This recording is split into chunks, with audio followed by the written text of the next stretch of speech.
21 August grenade হামলা নিয়ে হাইকোর্টের রায় রোববার। তো দর্শক শুনছিলেন শিরোনাম, এবার বিস্তারিত আপনাদের জানাচ্ছেন। নতুন চ্যানেলটি সাবস্ক্রাইব করার অনুরোধ রইল।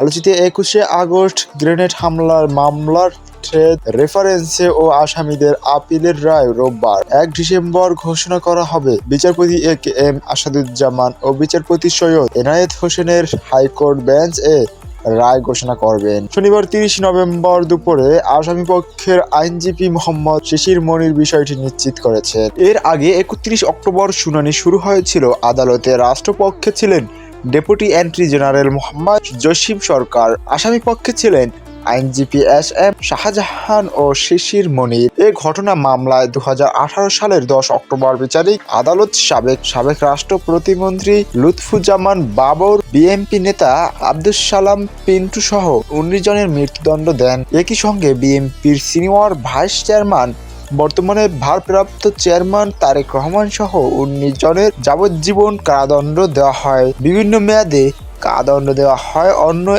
11 আসামিকে। পরে ওই বছরের 27 নভেম্বর মামলার বিচারিক আদালতের রায় প্রয়োজনীয় নথিসহ হাইকোর্টের রেফারেন্স শাখায় পৌঁছে পাশাপাশি কারাবন্দী আসামিরা আপিল করেন। 2022 সালের ডিসেম্বরে এ মামলার আপিল শুনানি বিচারপতি শহীদুল করিমের নেতৃত্বাধীন বেঞ্চে শুরু হয়। এর মধ্যে ওই বেঞ্চ পুনর্গঠন হয়। এ কারণে নতুন বেঞ্চে আবার শুনানি শুরু হয়েছে।